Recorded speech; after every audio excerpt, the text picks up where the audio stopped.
Hello, hello. Today's workout is lower body. It's going to be high volume. Meredith is doing a quad stretch. Hello, Meredith. So we have a setup there. I'm going to show you in a second. We're doing some ab work. And then we're doing the lying leg curl for 30 reps. She's already done 2 rounds. So let me add weight. There we go. So the idea for today doing high reps is where it's kind of a couple things. Is number one, we're just shaking things up a little bit from the norm. And then she's also going to be doing leg press. I already added the weight to that one, but we'll be doing 30 reps on this. And we'll be doing more of a quad focus, like a lower, narrower stance. But the idea of this is just to burn up any stored glycogen, really beat up the muscles, get high volume, and then we're actually going to eat some sushi tonight. Yes, for a little celebration. And then from there, we're going to do heavy work tomorrow. So you see some of the gym dumbbells, our adjustable bench there. She was doing a quad stretch, which is really good for knee health, reducing stress through the patella tendon, the kneecap. And then we have this set up here where she's doing a crunch, and we're wanting to grow the upper part of the abs, but we don't want to cause any distension in the lower abs, and we don't want to grow the obliques. So you want to develop your rectus abdominis, your six pack, but you don't want to lose the narrowness of the waist and kind of the overall aesthetic look. These, I don't really know what you call these. They're just really effective. But we have the foam roller set underneath her shoulder blades. She's getting into an extension, like an overextension position, which is really going to stretch the upper abs. And then she's reaching up to the ceiling, and that's going to contract the upper abs, but it actually forces the lower abs to pull inward, and there's no oblique stimulus. Eventually, we would hold onto a weight plate or a dumbbell in our hands to add resistance. So we're doing sets of 10 to 14 reps. We're actually doing this like a bodybuilding movement. If you want to be able to see your abs, you do have to build them to a visual size. And then maybe once you have enough of a visual size, you would then train them for just tightness and strength and to maintain them. So she's doing a really good job.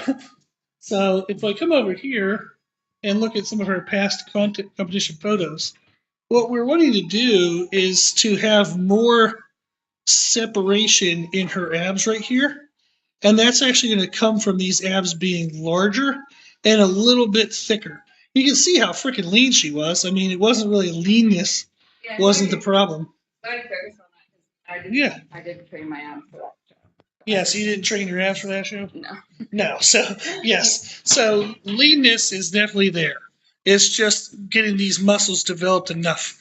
So, we run into this sometimes with clients who they might be overweight and they're like, well, I just want to, see my lean muscles. And then part of our strength training, we have them actually build muscle. And they're like, well, I don't want to build muscle. I just want to be able to see it.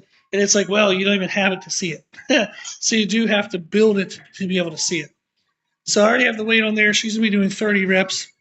And then with this, the hamstrings, one of the things, a couple of technique components, is you want to have your heels kind of leading the curl and not extending your toes. You don't want your calves to flex. You don't want that position. You want this position. Very good. Thank you, Meredith. So you don't want the calves flexed. Since they cross over the knee joint, if they're flexed, they kind of take away from the hamstring, especially the lower hamstring. You want to expose that lower hamstring. So you want to have your feet in a neutral position, or you can even pull your toes up towards your knees. That might cause a cramp or uncomfortableness on the front side of your shin. So try for neutral. The other thing is we don't want to have our lower back lift our hips up off the platform. So she's doing a good job of controlling that. And then the speed here you can see is a little bit of a faster speed, but she's in control the whole time. At any point, if I were to yell stop, she'd be able to stop in the movement. And that means she has momentum control. Therefore, the muscles are actually doing the work.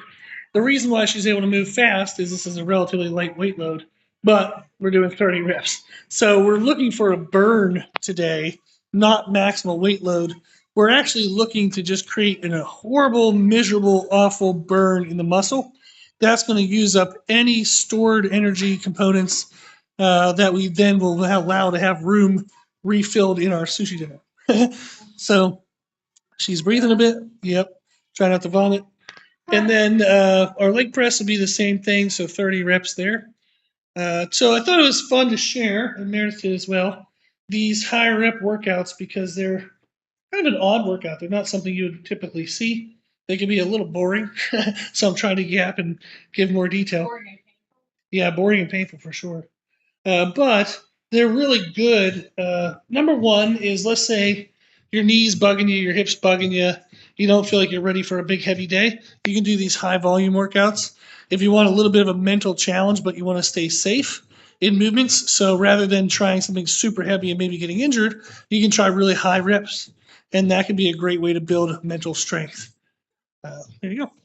So our machine here is the Rogue bilateral leg press. So this platform is actually split in half. You can see the crease there, the image. So this is actually forcing each leg to work independently in the sense of having to balance the workload to the other side. Now, what she's focusing on this is keeping her knees nice and wide as she comes down. You don't want your knees to fall inward. That would overdevelop the teardrop, the inside of the knee. By staying nice and wide, we're getting the outside of the quad there, and you can even see it contracting. So we're getting the outside of the quads. And again, she's going to work up to 30 reps. Now, in total, we did 2 warm-up rounds, which doesn't feel like a warm-up, probably felt horrible. And then we're going to look for 3 to 5 top rounds, top sets of this. So that will give you some parameters to go for in the workout if you want to give this a try. So the main structure of the workout is something for your abs, something for your hamstrings, and something for your quadriceps. And then you just put that in a circuit and do rounds of 30 reps. You can go heavier and go down to rounds of 20 if you want to, but I would stay at 20 or more if you want to do this high volume style. Okay, thank you for watching. We'll come back and actually film tomorrow's workout, which will be the heavy stuff, so you can see the contrast between the 2 workouts.